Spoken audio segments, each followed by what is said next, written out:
vou passar para a Cristiana Gêmea. Estou muito contemplada pela fala do Rui. Acho que foi muito importante nesse polo também, Rui. Teu papel é fundamental. E muito contemplado pela fala do Bininho, particularmente na parte que ele fala do pau do PT. Mas, brincadeiras à parte, essa questão da gente bater no PT, ou não bater tanto, é um debate político, tá? Porque tem um setor dos petistas que fazem campanhas contra o PSOL, dizendo que a gente só bate no PT, e que a gente bate no PT e o resultado disso é a direita crescendo, tá? Eu acho que nós temos que rechaçar essa ideia. Primeiro, porque a gente não bate só no PT. A gente está enfrentando o governo, que é o governo do PT, do PMDB e seus asseclas e seus aliados, tá? Que são os que estão implementando o ajuste contra o povo, que são os agentes de implementação dos interesses do capital nesse momento, porque governam. E nós estamos enfrentando a direita, não só no discurso, mas nós estamos enfrentando nas ruas, nos movimentos sociais, na luta LGBT, na luta antiproibicionista, na luta feminista, na luta antirracista. Então, nós estamos nos movimentos nos degladiando com essa direita, né, com os conservadores. Então, não é verdade que nós batemos só no PT. O problema é que, como o Plininho muito bem disse, se nós não nos diferenciarmos claramente do PT, nós não seremos uma alternativa. Então, o sonho que o PT tem, e que as alas mais de esquerda, entre aspas, do PT tem, é que a gente se abrace com eles, para a gente ficar parecido com eles, para que daí, então, a falência do PT seja a falência de toda a esquerda, e a gente afunde junto com eles. Nós temos que nos diferenciar claramente do PT, mostrando que eles, sim, são os implementadores do modelo neoliberal. Eles não são neoliberais, eles são, sim, o partido da social-democracia. E a social-democracia no mundo inteiro, e esse não é um processo só brasileiro, no mundo inteiro a social-democracia aplica os planos neoliberais. É importante a gente compreender isso, porque senão daqui a pouco aparece um social-democrata limpinho e alguém vai achar que não, aquele ali vai ser bom para o povo. Não, a social-democracia tem na sua essência a manutenção do capitalismo e, portanto, nos momentos de crise, ela assume para si, quando governa, a tarefa de implementar os planos neoliberais.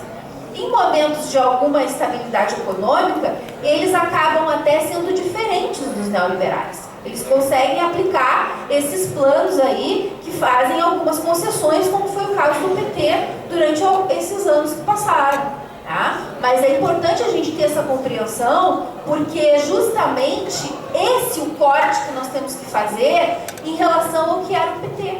Porque o PT tinha a ilusão de que era possível, dentro dos marcos do capitalismo, se fazer avanços permanentes que caminhassem em direção a uma sociedade livre, igualitária e democrática.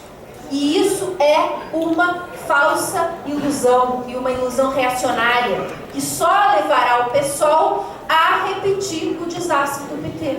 Mas eu não acredito que vai acontecer isso, porque eu acho que o PSOL tem a compreensão.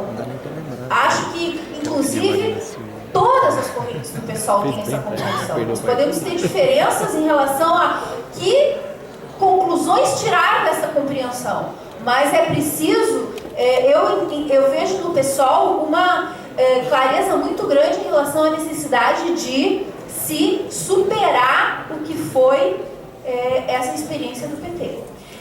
Eu queria também responder a pergunta do Wellington sobre o funcionalismo, porque o funcionalismo é o primeiro que sofre as consequências, né, dessa mudança na estrutura econômica e nas políticas de ajuste. Não tem saída para o funcionalismo público dentro desse modelo. O funcionalismo vai ser cada vez mais massacrado, vai ser cada vez mais ameaçado seus direitos dentro desse modelo. Tá? E é por isso que nós precisamos também estar junto e apoiando as lutas do funcionalismo, que tem os professores estaduais, que aqui em São Paulo deram um exemplo de grande heroísmo nessa greve. Tem a greve nas universidades, agora dos funcionários, dos técnicos administrativos das universidades. É muito importante. O PSOL, inclusive, nasceu lá em 2004 com uma base social muito forte no funcionalismo, que foi o primeiro que fez a experiência com o PT, por causa da reforma da Previdência. Agora, muitos outros setores estão fazendo essa experiência também, porque diante da crise econômica, os ataques se generalizam e, portanto, a experiência que as pessoas sentem no bolso, de perder os seus direitos, de ver o seu salário minguar, de ver a precarização do seu trabalho, de ver esse novo modelo de acumulação sendo implementado, como o Rui explicou, que é um modelo de fato de exacerbar a exploração, chegando nesse modelo de espoliação, que é o de superexploração da classe trabalhadora e de precarização total dos direitos sociais. E o Júnior também fez uma pergunta que é talvez a mais importante que a gente tenha para responder, e nós não temos uma resposta pronta. Como que a gente vai manter um projeto popular diante das estruturas conservadoras? Tá?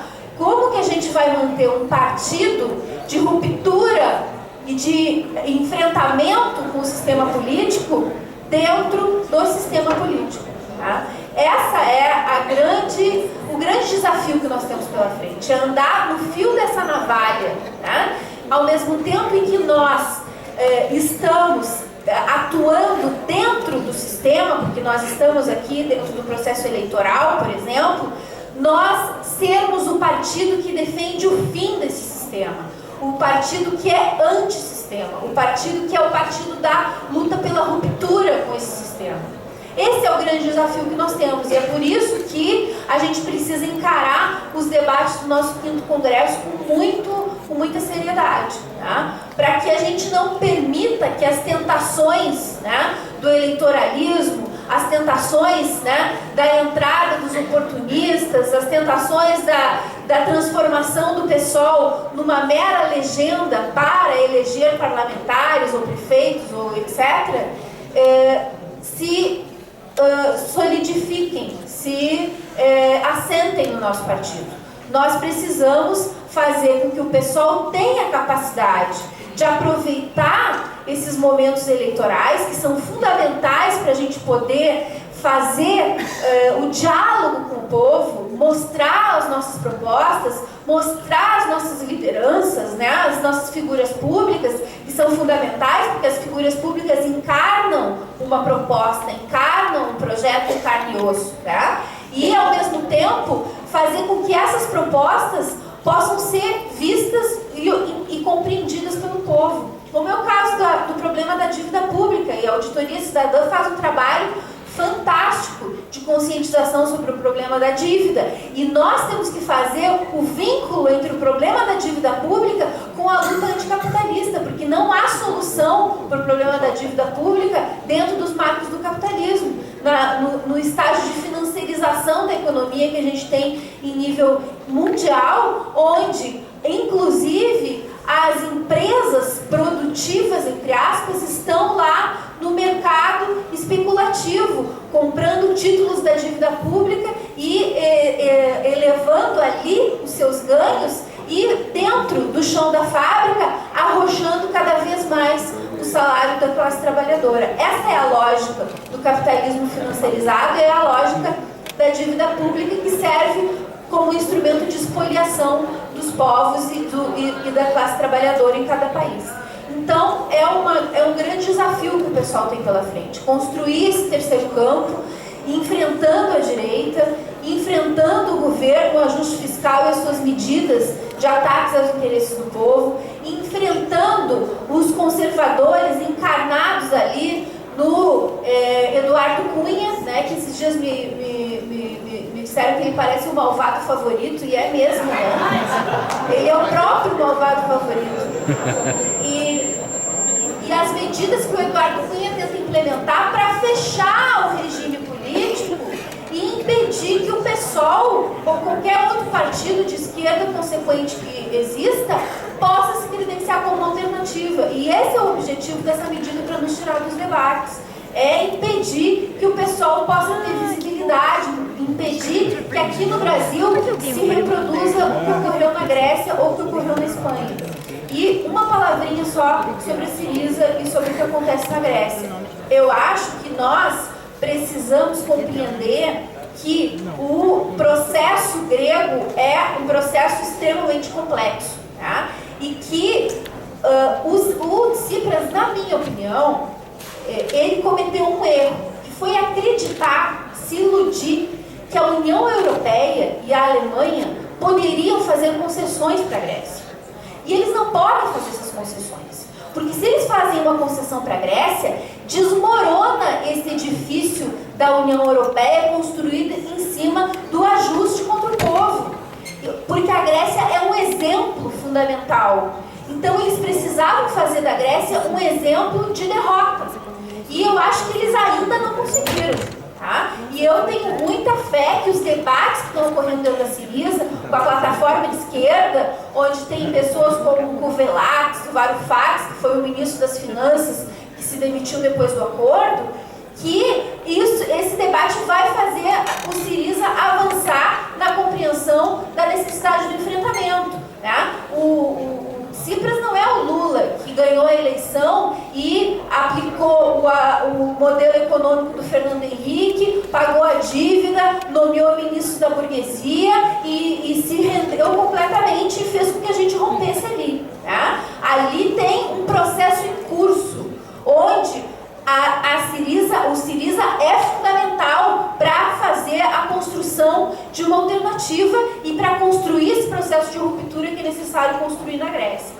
Então, não podemos jogar a criança fora junto com a água do banho. Precisamos apostar que esse processo vai se desenvolver e que os debates dentro da Syriza vão garantir esse desenrolar para o enfrentamento e para a vitória do povo grego, que é o que se consolidou naquele plebiscito.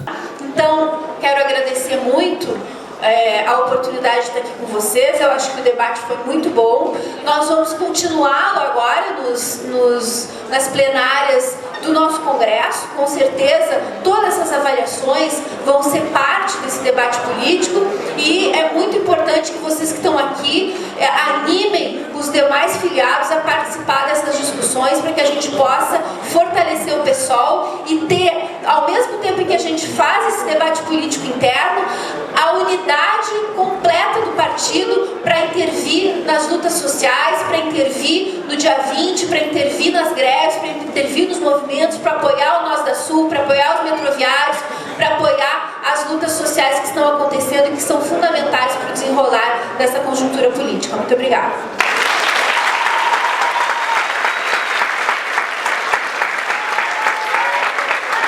Pessoal, só para encerrar aqui a nossa reunião, quero agradecer a Luciana, o Rui Braga, o professor Plininho, agradecer ao servidor Félix também, que ficou até mais tarde hoje, o horário dele até às 18, ele ficou aqui com a gente. Queria lembrar aqui, foi citado bastante Florestan Fernandes. O Florestan foi o primeiro a derrubar o mito da democracia racial no Brasil, construído teoricamente pelo Gilberto Freire, né? E hoje é o dia de luta da mulher caribenha, latino-americana, negra. Queria fazer uma saudação aos companheiros, porque nós temos aqui um projeto do feriado do 20 de novembro estadual, para fazer homenagem a esse que é um dos maiores heróis do povo brasileiro, que é o Zumbi dos Palmares. E não dá para entender o Brasil, que é uma África, não é uma Europa, sem entender a luta do povo negro, e é de fundamental importância. Então eu queria aqui fazer essa referência à data de hoje. Fazer também um convite, na quarta-feira, às 2 horas da tarde, tem um ato no Vão Livre do MASP, aqui na Paulista, dos servidores do INSS. Então fica aqui um convite, quem quiser participar, agradecer a presença de todos.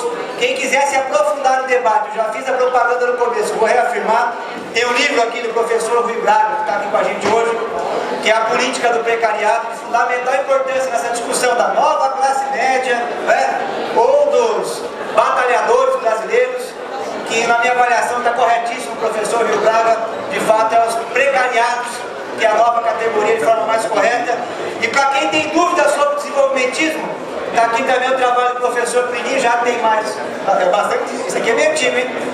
Vai ser difícil até achar uma edição pela editora Vozes, mas Entre a Nação e a Barbárie, os dilemas do capitalismo dependente. Quem quiser se aprofundar, está lá, é só ir atrás, tá? Obrigado pela presença. Essa é a primeira iniciativa da bancada do ponto de vista do debate mais geral. E nós vamos fazer um ciclo de discussão aqui na Assembleia para aprofundar esse debate que é de fundamental importância. Um grande abraço a todos e obrigado mais uma vez pela presença.